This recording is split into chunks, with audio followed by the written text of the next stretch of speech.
I don't think I ever thought I would or could be a writer. It's one of the reasons I go into schools, because it would have just seemed not a thing that you would do. But I loved books so much that when I left school I became a librarian, and I was working on the mobile library when something happened in one of the villages where we were working. They closed a steel mill and everyone was out of work.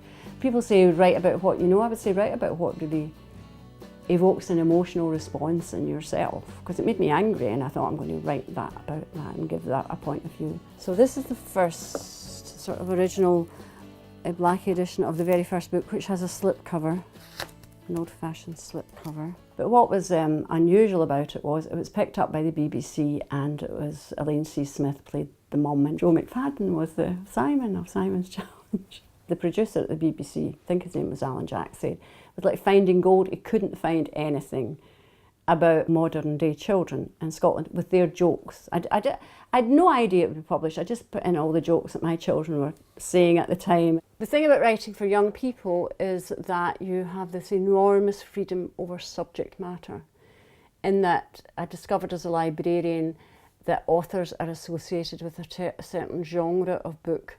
But with children are absolutely unjudgmental. They're interested in the story. And I love that. I love the fact that you can write a modern story, football story, dream master, fantasy, ghost soldier, ghost story, historical, Medici seal about Da Vinci, Nostradamus, Whispers in the Graveyard, a kind of haunting, and the collections of folk and fairy tales. People think that children's fiction is a genre. It's not a genre. So we're in the old Isle Cemetery in Kirkintilloch. This is somewhere I used to come as a child.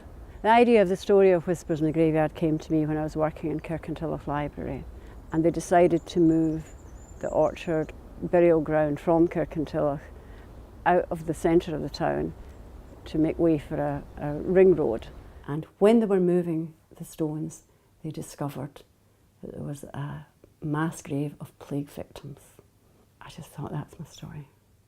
I've always been fascinated by graveyards and by the symbols, and I thought, and it's to do with writing, and it just all just melded together. The paperback edition came out, which had the same cover as the original hardback, and then the book won the medal, so then they very nicely reissued the book again with the medal on it and on the gold. I like research because it is a sacrifice, I have to say, to, in the midst of a Scottish winter, to go researching in southern Italy when you're researching the Medici seal.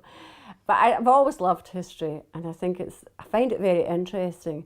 It's peopled by such characters, and also there's always a mystery about history. It's quite good to show children things or use the overheads to show them, but if you're doing actual workshops, then I think it's quite important for them to handle artefacts from the time, just to stimulate their imagination.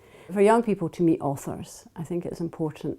I think it gives them a connection to what they're reading. I think it gives them a connection to what they're writing. It extends their critical faculties, because they will ask you about a character. They'll ask you why you wrote that scene. They will offer advice on how you could have written it better. That has happened to me, actually. At least half a dozen books I've written in response to children asking me. Bullies at School, Divided City. They're talking about story writing, and I said, you need tension in your story. Something in tension. And more than one school, hands went up. They said, but if you're writing about Glasgow, you want to write about tension, why don't you write about Rangers and Celtic? So I would feign ignorance and went, who are these people? From Rangers and Celtic, football, the football club. I said, really? And what about them? What are they interesting in some way? What makes them interesting? Oh, depending on where you were. And the number of people that said to me, don't go near it. Don't, even the fellow writers said, no matter what you do with this, you will be accused of favouring one side or that, no matter what you do. And it was actually very, very challenging to do, but I was helped by lots of young people telling me their stories. I was a bit stunned when I discovered I'd won this award from Scottish Book Trust. I'm very thrilled and I'm honoured and a little bit overwhelmed too.